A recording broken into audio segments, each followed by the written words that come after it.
Indrani, can you post it on the group, the Facebook link, so that we can post it on other groups so people can see Facebook Live? Yeah, I'll do it. Just a second. Thanks, Kim. Hey, one of this girl, this lady who is, she's saying she's not got the link. I registered for the webinar but didn't receive the login password till now. How is that possible?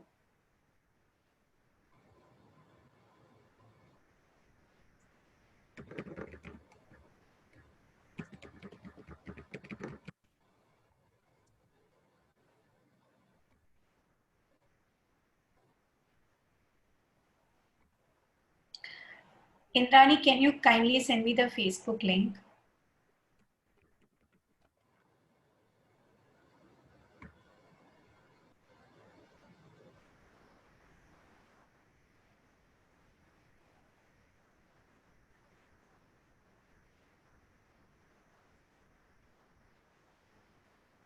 Are we good to go, Indrani? Yeah, ma'am, I'm working on that. You can start. You can start. Sorry, I can't hear you.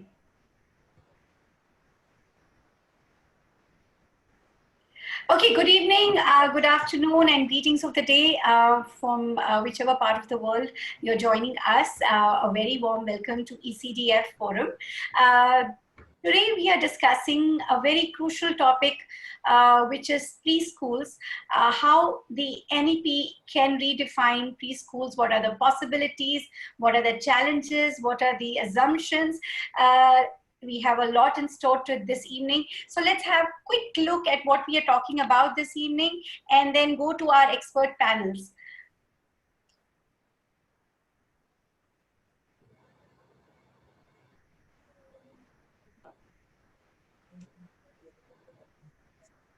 All right, Sangeeta, can you see my screen, the first slide? Yes, Simran, we can see. Okay, all right, sounds good. So National Education Policy redefining preschools. All right, a little bit about me. My name is Simran Bilani. I'm joining from Bangalore, India, and I have about 22 years of experience in US and India. And I thank ECDF to give me this opportunity to be a part of their such an important webinar. All right, so let's look very quickly key difference between the existing system and NEP recommendations. We have all education has gone through this, that there are a lot of changes coming in. The NEP looks a lot at the future India and trying to make the changes right from the base, which is the ECE, Integrated Primary School Framework from age 3 to 8. Foundation literacy and numeracy, efficient resourcing and effective governance.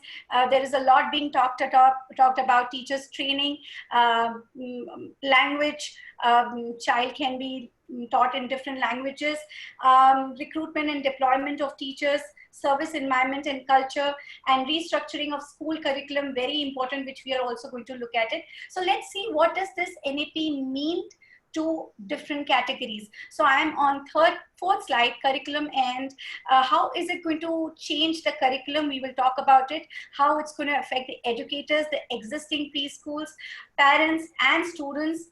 How is this NEP trying to ensure overall development? What does this NEP mean for again, for school promoters, parents?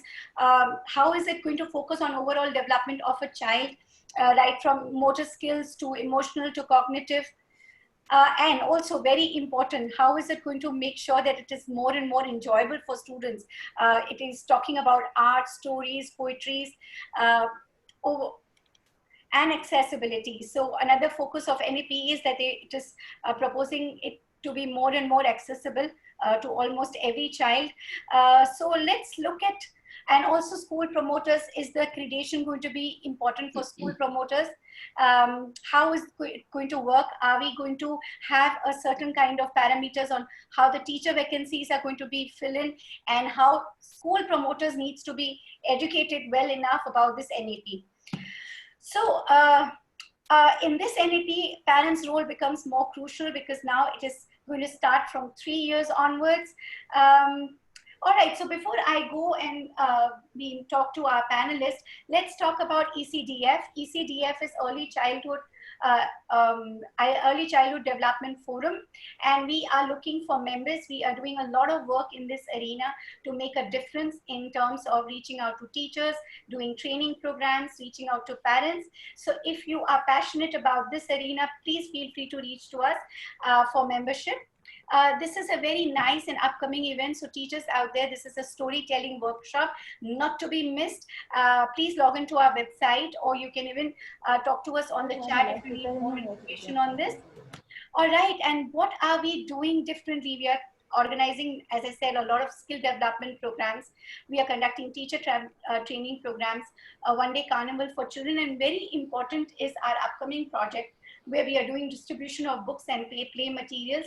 So ECDF is making a lot of difference.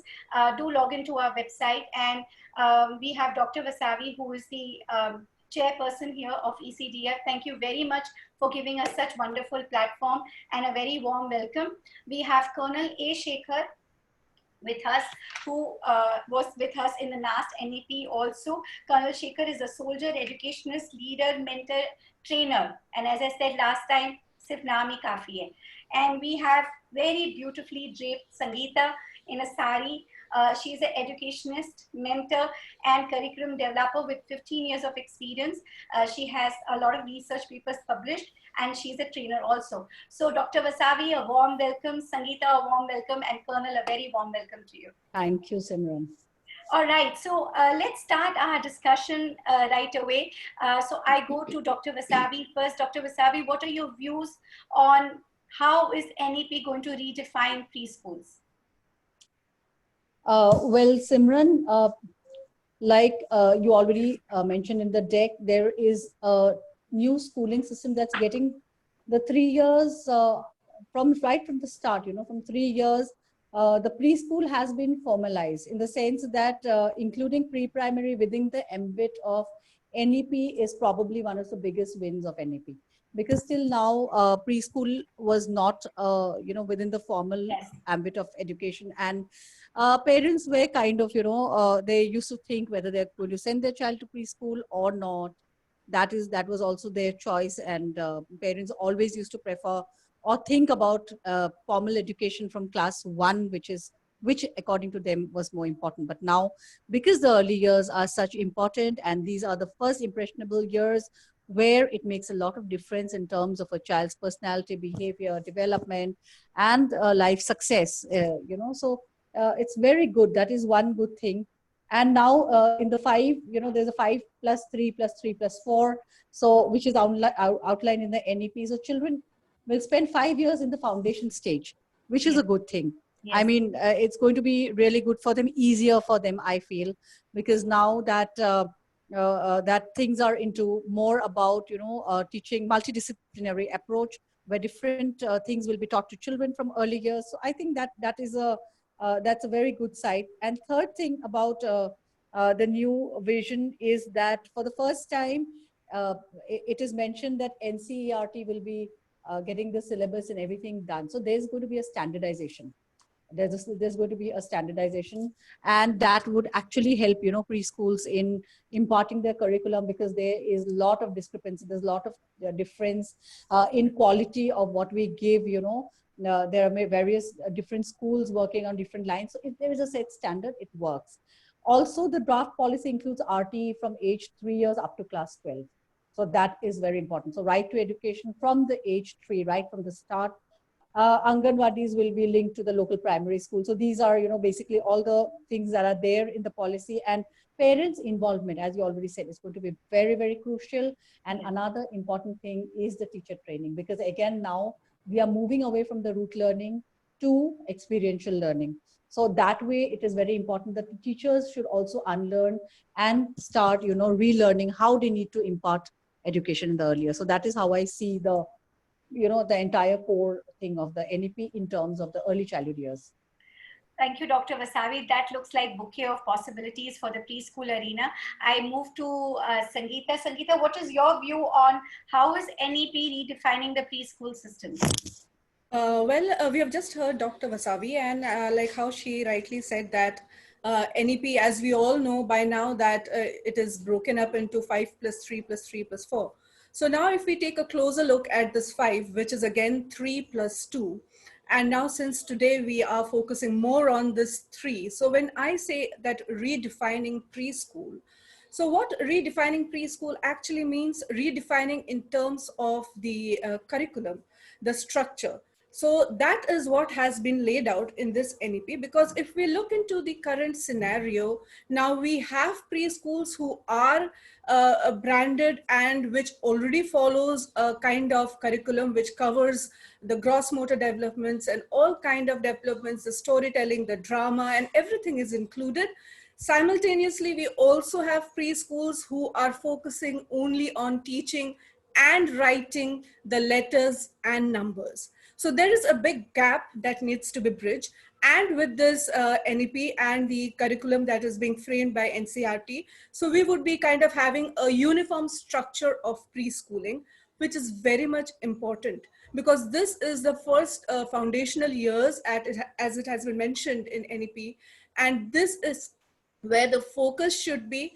And the second thing that I would like to say is NEP, when we are redefining the preschool, we have to redefine the thought process of the parents.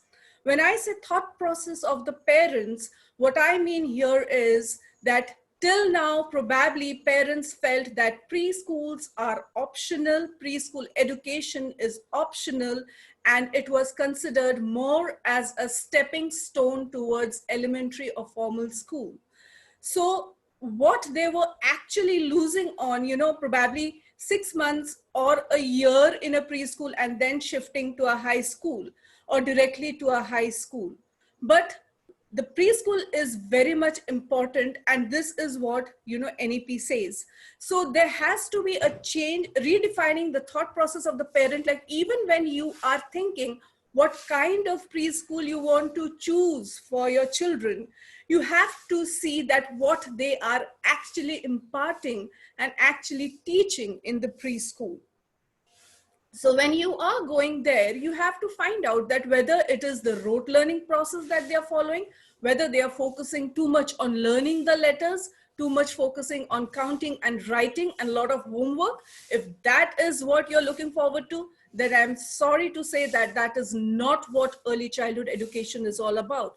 And that should not be what kind of preschool you should be looking about. So with this NEP, what we have, it brings about a lot of possibilities, and it's a whole change in the structure, wherein, not only this letters, counting, colors are important, but logical thinking, problem solving, ethics. So all these are coming into the foray, and it will be a holistic learning for the child. So this is what redefining preschool as per NEP is all about. Sure. So again, it looks like a lot of possibilities, and I gather that parents' involvement is going to be more crucial than ever. I go to Colonel Shekhar. Colonel, what is your view on how is this going to redefine preschools? Hello, Simran. Thank you for having me. Are you able to hear me loud and clear? I can hear you well. Yeah. Right. After Dr. Vasavi and Sangeeta, there is nothing much left to talk about the possibilities of it. So let me talk about what are those challenges which we look at. Fair. Preschool parents, they should have a different approach. Anganwadis, Balavatikas, ECC, trained teachers, two different parts, subgroups of a new curriculum framework, an element of standardization. Fine, right. So those parts, Dr. Vasavi and Sangeeta have covered it well. I've always, and being a soldier, having seen it, we are always good at having great theories, great ideas, great stuff all over. You check, almost everyone will say that India's constitution is among the best, if not the best in the world. Talk about its implementation, we have issues. Yes, absolutely. My first thing would be that the new framework would be less for private schools in the way the government is thinking about, much more for the government schools, to bring a certain degree of structure, standardization to it. Second, how well can the private system support the government teachers? I, for one, find that places like Kerala, they are moving up quite well, especially during these pandemic times. They seem to have improved their preschool system out of sight in more ways than one. Teachers are coming up with very innovative thoughts and ideas. Now, my big worry would be we all had a very enjoyable childhood. From what we wanted to learn, there was a lot of fun in the childhood, at least I had it. Now, today, with most parents having not more than 2 children, often it's disc, double income, single kid, and with focus coming in on what we have to learn 22nd, 23rd, and 24th century skills, anticipating that we'll all live for 300 years post new genetic revolutions. My worry is the balance Sangeeta and Dr. Vasavi and you are recommending may not happen at the altar of the parental drive to stuff in more than what one book can hold or one thought process can hold. So that's one aspect from the parental side. A great deal requires to make them understand that make haste slowly matters. Because I attend a lot of webinars where I am talking to parents, and parents whose children are 4 or 5 are talking about curriculum, syllabus, how many books will be there, how will we teach them, do we require tuitions or not. I said, Jesus Christ and Buddha coming together will have a problem answering these questions. So first is what I would recommend schools everywhere, demystify this EC, the foundational curriculum, demystify it big time. Tell the parents that we are looking at making the children fit for a life which is school, college, job, and life ready. We talked about ethics and all aspects of it. Second, my permanent and almost it is like a rant, teachers training. Yeah. We talk a great deal about it.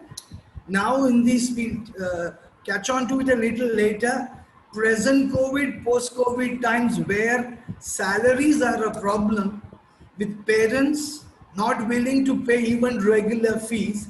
Where are we going to get the time and resources to train teachers post 2021 or 2022? Those are questions which we'll have to look at and answer with some kind of balance. Thank you. Okay. Okay, thank you, thank you, Colonel. Well, I'm not sure about 300 years with Corona coming in and everything changing. I mean, if we are just living in the normal, it is a big thing. No. Why I said this was, at least some exceptional scientists are saying that by 2035, the minimum average age, livelihood, people living comfortably will be over 100 years. Sure. And with gene management and gene manipulation happening, people are taking up the dancing skills of Michael Jackson, running of Usain Bolt, hopefully not of Donald Trump, and creating a new gene. This is in the process of happening. So how it will change? So how many parent-teacher meetings will happen? You'll have a child with multiple parents. Life will be interesting, Simran. Just Yes, sure. So the probabilities are unlimited. I will go to Dr. Vasavi.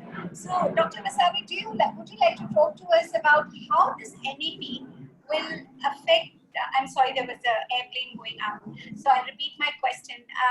How is this NEP going to affect the curriculum that we have, or what is going to be coming? And how is this NCRT is going to affect what we are, all the schools like yours, which has been there for like about a decade or more, how are those schools being affected? How is that curriculum going to be affected because NCERT is going to design something?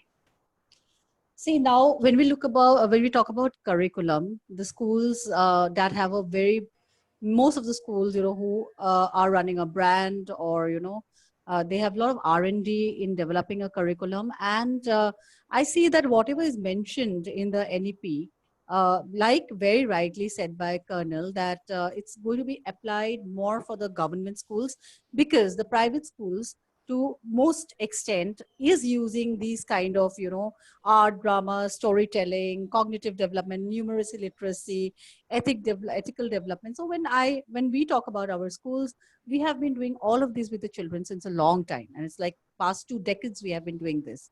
Now, when it comes to implementation in the government schools, definitely there's going to be lot of change for the teachers who are catering, their to the government schools.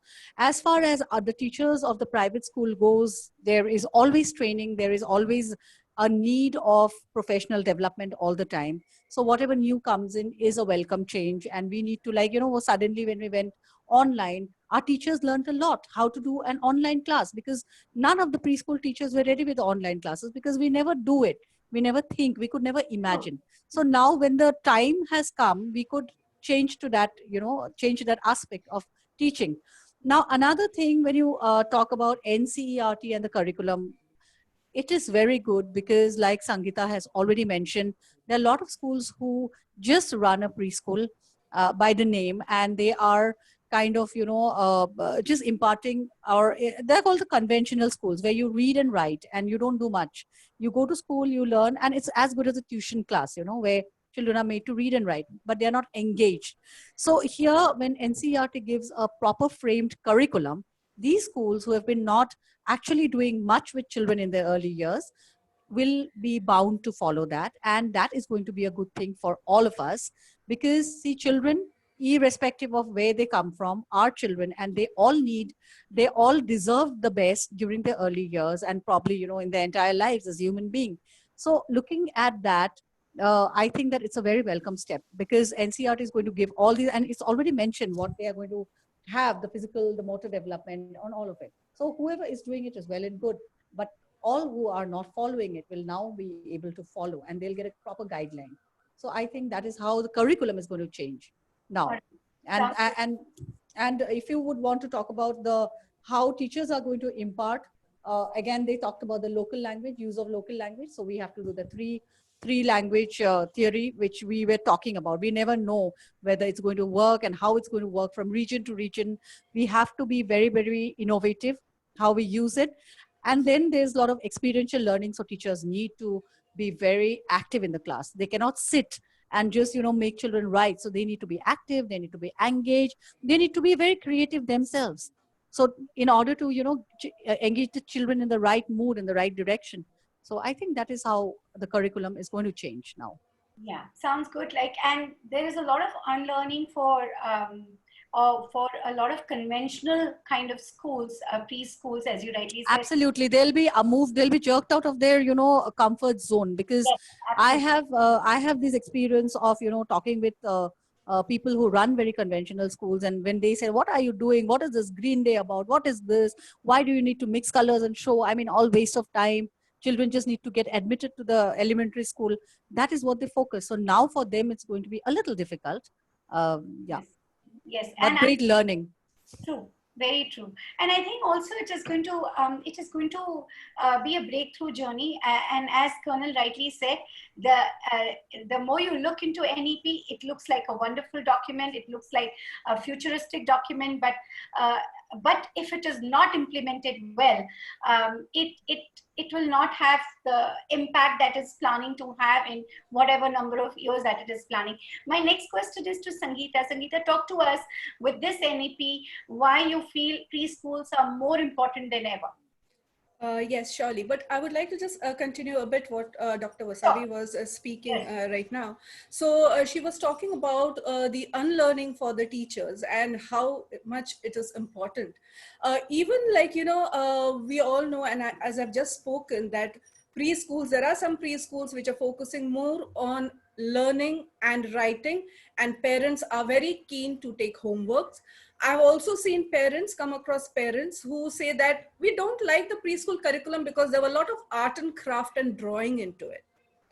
So what you need to understand as a parent, that a drawing or a coloring activity, why it is important at 2 to 3 years, because actually your child is practicing or developing the fine motors, which will definitely help the child to hold the writing tools later on.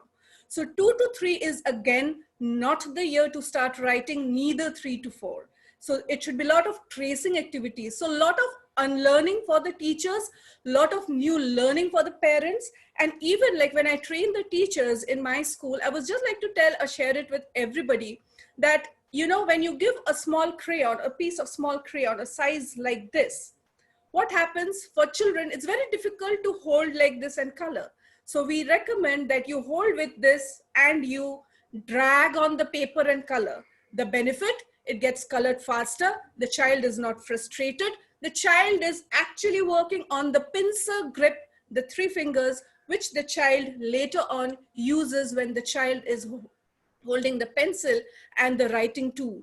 So even the schools which are right now, the preschools which are kind of following, you know, doing drama, doing role play, doing probably Green Day and everything, even I would say those teachers also need to unlearn certain things and need to relearn. Yes. Now, when I talk about unlearning, where it comes from, we do have, when we teach Animal Kingdom, probably in playgroup or in nursery, we say, cow, sheep, horse, pig, these are farm animals. And the children, they focus and they say, yes, these are farm animals and these are wild animals. But do we focus or do we teach what farm actually means? Why are they farm animals? Or why are they wild animals? So how can we do that? We have to give a lot of probing questions. Keep the animals, all the animals, and then let them think that who do we see when we move around in the house, when we move around in a surrounding? Do we see a tiger? Give them the opportunity to think, to ponder, to respond. That is where the learning needs to come. And we as educators, as teachers, as parents, we are very happy to give them the answers. We don't want them to think ahead. So we have to shift our focus and we have to give them the opportunity to think. That is the first thing what NEP recommends, and that is what we should be doing when we are talking about teachers training and parents as, you know, in the process of learning journey. Now coming you to Simran, like you have said that why preschool is more important now.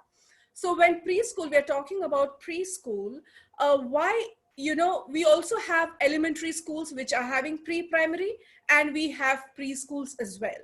So parents, it is a kind of pressure on them. They feel that an early admission to an elementary school in a pre-primary section is a kind of ease, a mental ease for us, because now we know that from KG till standard 10th, it is taken care of.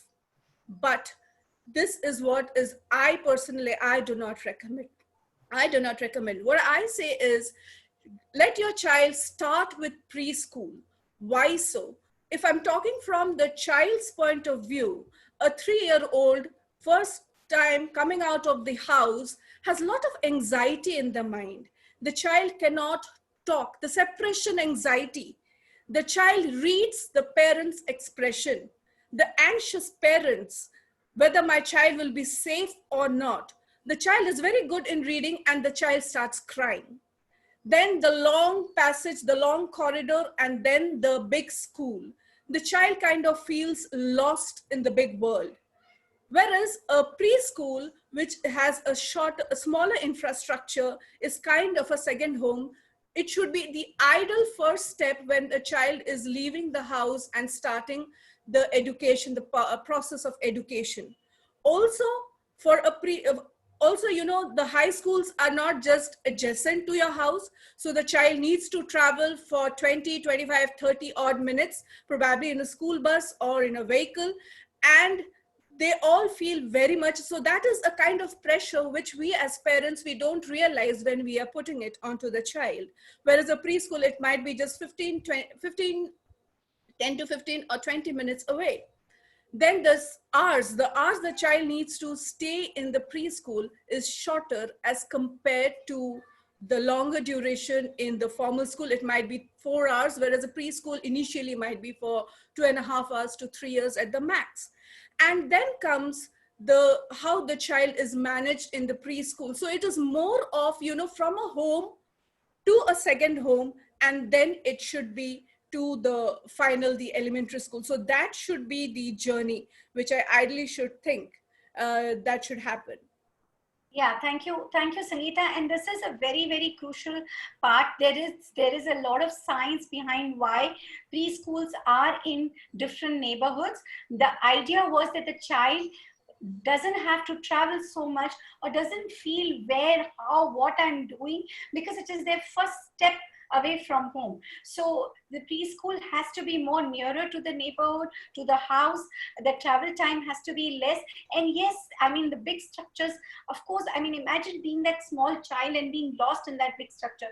So these are all very, very valid points. And again, it comes down to me, for me, parents getting to know why it is important is so crucial than ever, because it is just not about your child getting admission in the first grade. Now it will be from first grade to third grade, because first and second is in your preschool segment. So it is not just about admission. Do not go there. If you want to get admission in certain kind of school, your child will get there no matter what. So very well said, Sangeeta. This awareness is very important. I go to Colonel with another crucial point. Colonel, we were talking this afternoon, and I really liked your point about NEP and COVID. Talk to us about that. Right. Unpleasant. Nobody, when the NEP was being made, and I've had an occasion to interact with Dr. Kasturi Rangan, the mindset was totally different.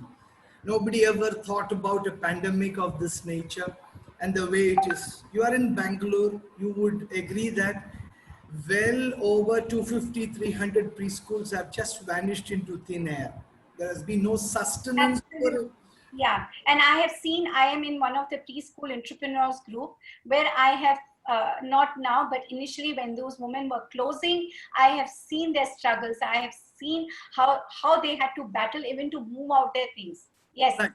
So I'll go a big step further. India and China, we are having a major confrontation, and being a military guy, we have the Institute of Defense Analysis named after our former Defense Minister Manohar Parrikar. As a defense ministry establishment, they are unable to pay their salaries for August and September. It is a government organization where you believe a certain degree of safety in terms of money happens. So across the board, Kashmir to Kanyakumari, the mayors and the dunes, everyone is struggling. In this struggle, in this major struggle, the parents are looking at in terms of where can we cut corners. The Center for Monitoring of Indian Economy talks about something like 2 crore salary jobs lost. 2 crore. They're talking about numbers, and the bigger numbers in the informal sector will be much more. And some numbers talk about 40% teachers losing their jobs, majority in the preschool sector.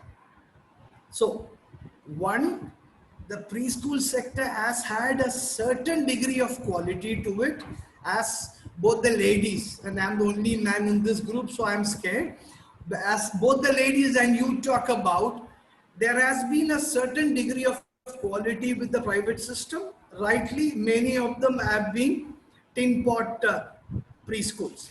So a degree of control had to come. But the vast majority in the state sector, close to 15 lakh schools, we have something like 30% single teacher schools across the nation.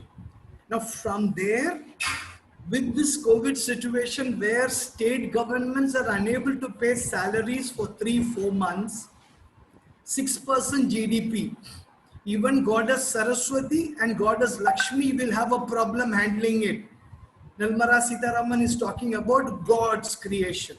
2, where will the state governments come up with the money from? 3, where will private entrepreneurs have money to sustain this? 4, Dr. Vasavi, Sangeeta, you, me, we are considered good trainers, etc. Where will they find the money to get trainers, to get them going from? So my understanding is this new education policy is going to have a delay of something like 18 to 24 months in terms of how it's going to go up. And I'm afraid that the monetary aspect will set us behind by at least 5 years. That could be crucial because a lot of loss, the idealism, the incredible Nelson Mandela kind of, march towards freedom kind of thought has to be tempered with ground realities. The central government is not giving money to the state governments. Many of us, I am lucky, I do have a pensionable job, but there are limitations at every level. Money is not coming through. So where will the training resources come from? How will we do it? My strongest recommendation would be that all of us have to share and pool in our resources and stop living in isolated competitive compartments wherein Vasavi competes with Simran, in turn with Sangeeta and with me, and we are poaching students left, right and center. We require to be interdependent, more mature, realizing that the cake available is a very small cake, and from that cake how we can get the very, very high standards, the early childhood, because clearly if we do not get this framework right, our next 15, 20, 30 years is down the drain. We are not going to get it right. So we have to think in terms of desperate measures. So 3 points. 1, money will be in short supply. 2, creativity has to come up. 3, preschool organizers and owners have to stop thinking preschools to be a money-making establishment. 4, better training to come through. 5, please look at it in terms of parents also getting involved in a manner where they can be better co-teachers and we as better co-parents. Thank you, Simran. Thank you, Colonel. Very valid points. And this is the time we actually not on just paper or on these forums, but we really need to come together. And parents have to be more in support of their neighborhood preschools, support their system instead of questioning it, because these preschools are in turn supporting a lot of support staff, teachers, vendors, some of the vendors which are still working with them, not working with them. So a preschool has to be supported unconditionally rather than being questioned, and it is a kind of a vicious circle. Whatever we put in, somehow it will be given back to us. Thank you, Colonel, for shedding this light on NEP and COVID. And yes, it looks like we will be a little bit delayed in the implementation or even some progress on this. I go to Dr. Vasavi. Dr. Vasavi, now that this preschool which nobody usually thought will go online, but it has gone online. So what do you want to say about blended learning as a part of this NEP curriculum? Well, Simran, when we look at imparting preschool curriculum, initially, it's always one-to-one. But with the COVID scenario, things changed and we all suddenly moved online. And I think we all are doing a pretty good job at that. Now, when we are looking at blended curriculum, I think it's here to stay forever, because there are a lot of advantages of an online curriculum as well, when there's a one-to-one, as well as modules being sent home for by the teachers for the parents to access, and even students, they can access even before the class. So all of it is actually useful for the students and the parents, and also for those who are slow learners. So that way it is going to be much better. And I think blended learning is going to be a crucial part in our imparting the curriculum as of now, because we don't know when a COVID kind of situation re-emerges, when there is a second outbreak, when there's a third outbreak. And, so we are kind of in a situation where we cannot predict anything. It's not like all's well. So we don't even know now when the schools are going to reopen.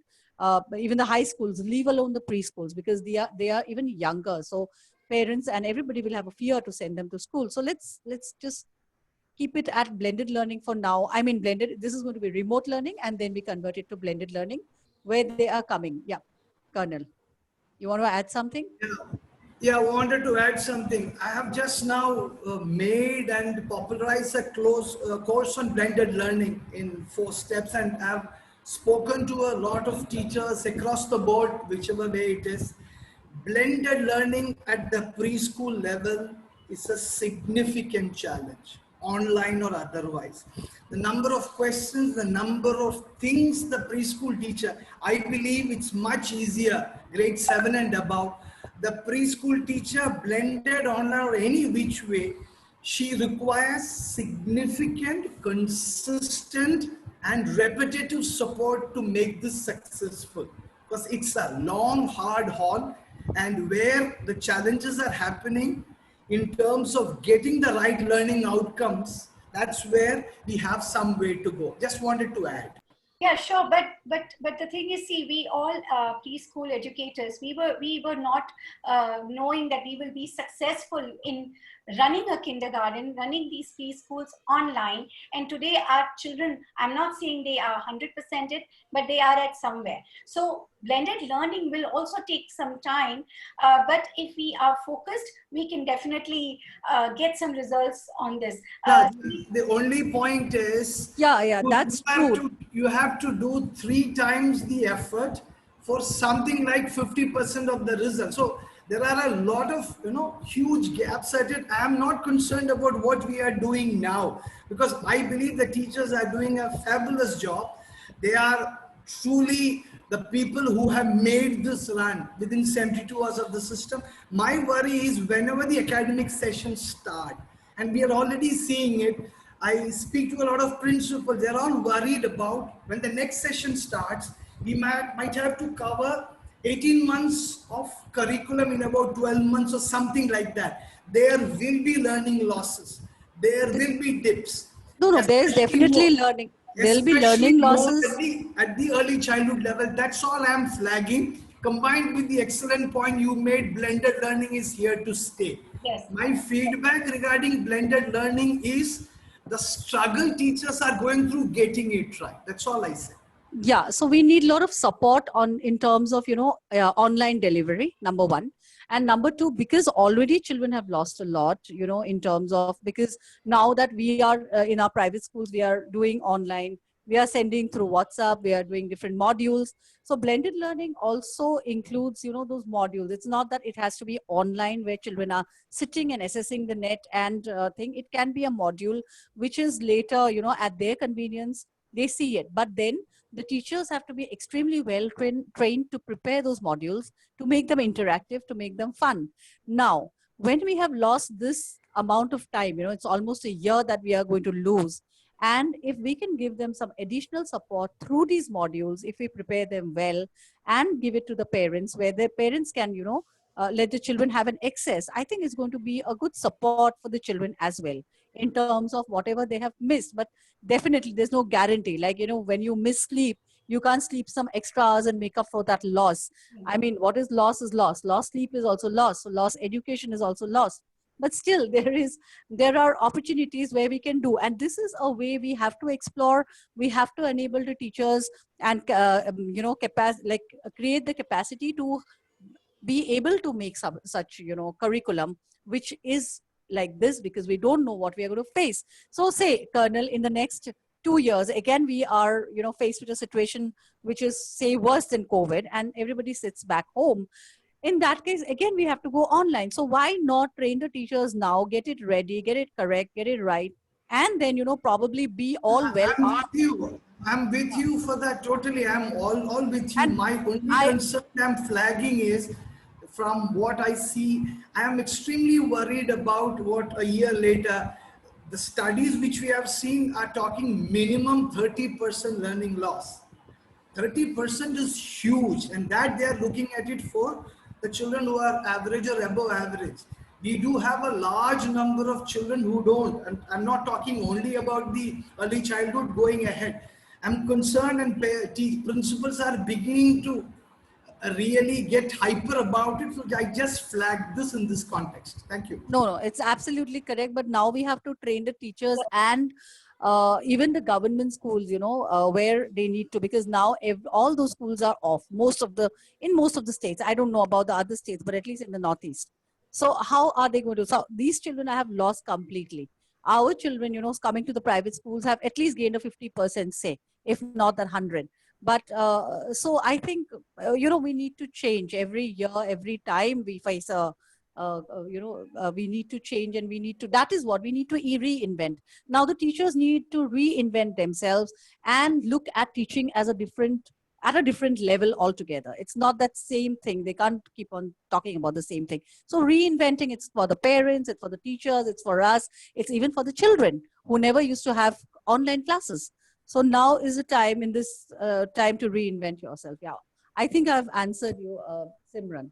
Yes, thanks, Dr. Vasavi. And talking about reinventing, this is a very good time for teachers to upgrade themselves, because it's very important, as we are discussing in these forums and other forums. The skills that were required a year back are not going to be the skills that will be required in coming years. So look out for the webinars, look out for the short training programs, make an effort, be a part of those training programs, because you are going to learn something new, which you might not be able to use it now, but you will be using it in next 6 months, 1 year, say. So even for parents, there are a lot of awareness programs for parents, for teachers. So I think this is a good time to upgrade yourself, and learn and be ready. And reinvent yourself. So I go to Sangeeta. Sangeeta, very quickly, because now we will run out of time, but Sangeeta, very quickly talk to us about the changing role of parent and teacher given this NEP and given these new circumstances. With this new circumstances and even with this NEP, the parent has a crucial role to play, because, as NEP says that the learning year starts from 3. So that means ideally 0 to 3 is what is there with the parents. So as a parent, what you need to know that what actually you have to teach. So your role as a co-teacher, which probably you thought would come from standard 1 or whichever time you wanted to be a co-teacher, it actually starts from 0 to 0 years or the first year itself. Now, when I talk about that you are a co-teacher, so what do you feel that you have to teach to a preschooler or a child who is, a 1 year, 2 year, or 3-year-old? Definitely, again, learning of letters, recognition of numbers, I always consider these things as secondary. What you need to teach them as a co-teacher is to words and use expressions wherein they can get the meaning. Like if you're saying there was a big ball, so you say there's a big ball, wherein, they see your eyes, your the way you are talking, then they understand that, okay, fine, big is something which is big. And when you're saying a small ball, so that is what you need to teach. What you need to teach is emotional intelligence. Now, if I just give a small scenario, we at times we take just pleasure to say that my child is very naughty. I bought a toy, and every time, suppose you're staying in the first floor, he drops things from the balcony. He drops things from the window. And what you do as a parent, you hurriedly send your maid or somebody to go and fetch it. And then say, don't throw it, and you keep in front of the child's, probably it's on the table or somewhere, and again, the child drops it. For the child, it's a game. He is just enjoying seeing that, it's getting recycled and it's coming up. You enjoy it momentarily for the first 3-4 times, and then you start getting irritated. What do? The child drops the first time, probably you might send your maid to get it. It's a costly one. Hide it. Now, let your child reason out. It's dropped, now it's gone. What do? Give the opportunity to think. The problem solving comes from right at that age. Seeking solution comes right from that age. And that is what, as a co-teacher, a parent needs to teach. So then, suppose, it is raining outside. What we do? We just hurriedly get ready. If you're going, we have to go out. We take the umbrella. We take the child's raincoat. We drape the child in the raincoat, or we put the raincoat and come, let's leave. We don't give the child the opportunity to think and come up what he should be doing. We don't ask the child that it's raining. What should we do? Do we carry an umbrella? So that is what, as a co-teacher, a parent needs to do. And this starts definitely right from the early years, because when they are going to corporate, that time comes logical thinking, problem solving skills are required, which probably, many traditional schools and elementary schools are not teaching. And why? Because it's not taught. It's all rote learning, and 2 + 2 is 4. But why it's plus and why it's becoming 4, and that plus is a sign which means 2 ice cream sticks together and the number is more, and when we are subtracting, we are just removing this. So we are, taking away, and is only one line. So the sign itself says that things are getting minimized. Do we come to that conceptual learning? So as a co-teacher, a parent needs to focus more on emotional intelligence of a child, more on developing the problem solving and critical thinking ability, rather than focusing on the trained ABC colors. There are preschools, the other educational institute, which will be taking care of it, along with all these ethics mannerisms as well, which educators will take care. But as a parent, even you have the onus to do so. Amazing. Thank you, Sangeeta. And it looks like parent education is more important than ever. Preschools, one of the key takeaways is that preschools can start parent engagement program when they are enrolling the child at 2.5 years for the nursery admission at 3. Because those 6 months, the parent is with you, and parent can do the job that you want him or her to do at home, right? In treating the child, in making the simplest thing is that we leave the child with the problem for some time instead of solving it with them. And I agree with Sangeeta, because this is what they use much later, where they have to solve problems. So very well said, Sangeeta. And now we are coming almost to a close. So we will talk last about a very important point as senior educators, as school owners. What is that we see our role in NEP? So I go to Colonel, and then I'll come back to Dr. Vasavi and Sangeeta, and then we wrap up the session. Colonel, can you please tell us, what do you see a changing role of a school owner, school promoter, a senior educator? Difficult question, Simran. Yeah, the theme changes. Hopefully, our mindsets will be different from now on. Despite everything else we talk about, the school owner generally focuses on the numbers, the money, and all the stuff. That's how they look at it. They say academics is the principal. We handle all the accounts and the infrastructure. We require the numbers. So firstly, let me look at the school owners. The school owners, if they want to run good schools and good long-term sustainable schools, they have to invest in their teachers. Period. Absolutely. Well said. They have to find money, invest in their teachers in the right manner, and also sustain them. 2, pay them well. 3, make sure that the blended learning model which we are talking about, which is going to be, and I've always said that on Monday morning you have 10 students who are meeting you face to face. Another 10 students are watching you live. Another 10 are seeing a recording of yours. So get the infrastructure right. Second, as far as teachers are concerned, has been repeated. Follow Carol Dweck, have a growth mindset, and bang your head and change. I repeat, soldiers and Indian Army, Indian Armed Forces, easier to change. Our teachers are most reluctant to change. There is a belief that we know what we are doing. 3, hopefully, the early childhood educator will get the credibility and respect he or she has to get. 4, senior educators, senior teachers, be good mentors. Avoid control, become better mentors, and make sure that in the implementation where there will be hiccups and challenges, work together as a team. And finally, can we older so-called senior educators say, we have made mistakes, we do not know, you guys know better about technology, let's work on it together. Absolutely. Well said, Colonel. Thank you very much. Very quickly, Dr. Vasavi, your thoughts on this?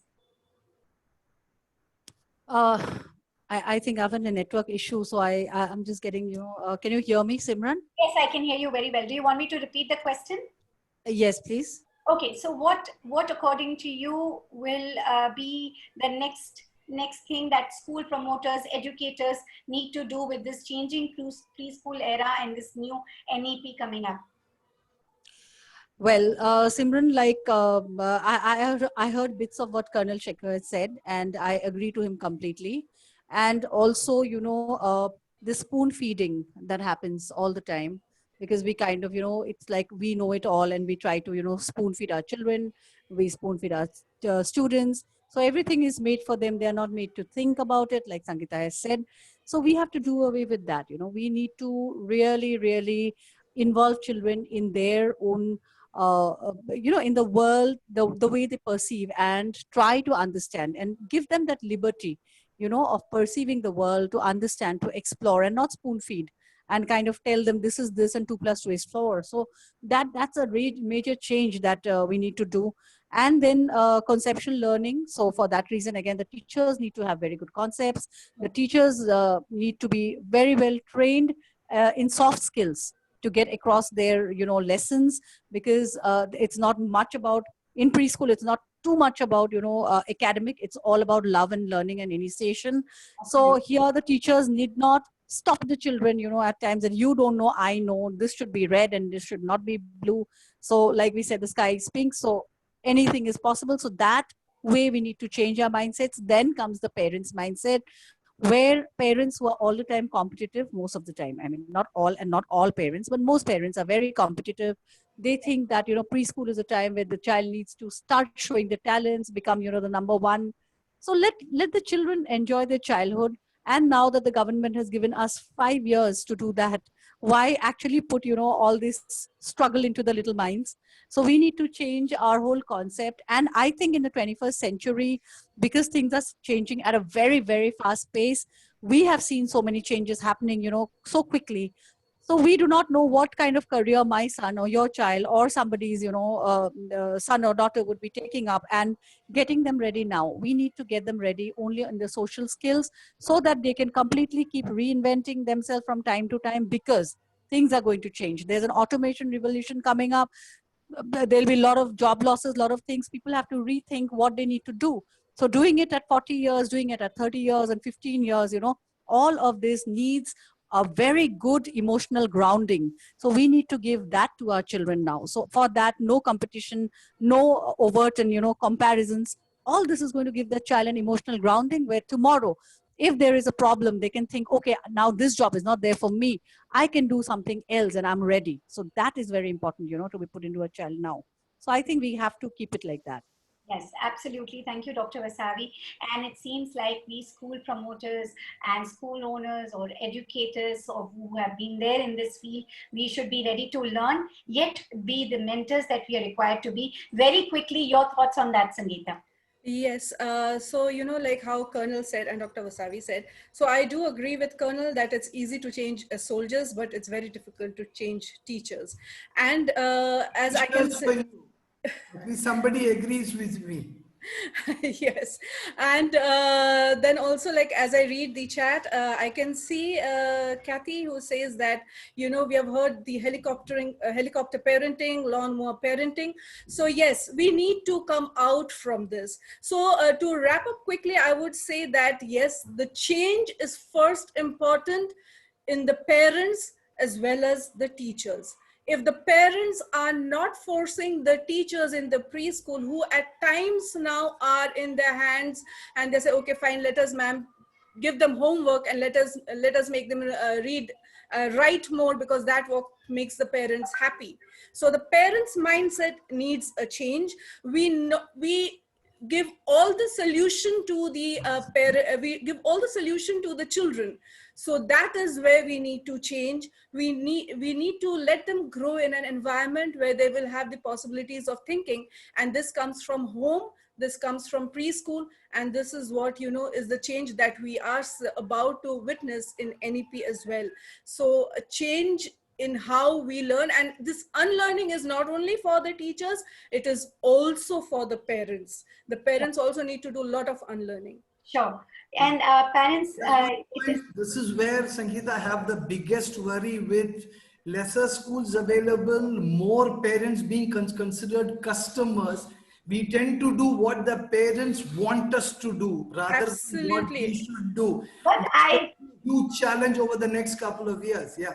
Yeah, but the thing is, schools have been always a body of discipline, and it is up to the school promoters where they engage the parents positively, make them part of the committee, which brings in the new things for children, for them to understand why they are following certain rules. So I think the role of a school promoter is also more crucial than ever in making the robust parent engagement programs, making sure that parents are understanding there is a common interest for teacher, for school, for parents, and that's the child. All three of us have common interests. Anyway, thank you so much. I thank Colonel Shekhar, Sangeeta, Dr. Vasavi, and this wonderful audience who has been with us for NEP Decoding Session Part 2. I thank you for being here. The committee which was formed for NEP and led by K. Kasturi Rangan has somewhere in NEP said that they believe that the strong development of ECE program is the best investment ever, and they are expecting a return of ₹10 on every ₹1 invested. And I hope, and we all hope, that we see that ₹1 invested in preschools and the belief system also to make a change. So thank you so much. That's a wrap, and we will see you soon again in one of our webinars. We have a lot of training programs coming up, teachers, parents. So do look out for us. Thank you so much. Thanks a lot. Thank you, Simran. Thank you all. Thank you, Simran. Wonderful Thank you. moderator, and a shout out to Kathy Murray from Australia. Lots of questions in the chat box. Cheers. Yes, so we will be sitting down and, just taking those up. All Yeah. right. Thank you. Thank you so much, audience. Thanks a lot. Thank you all. Thank you. Bye-bye.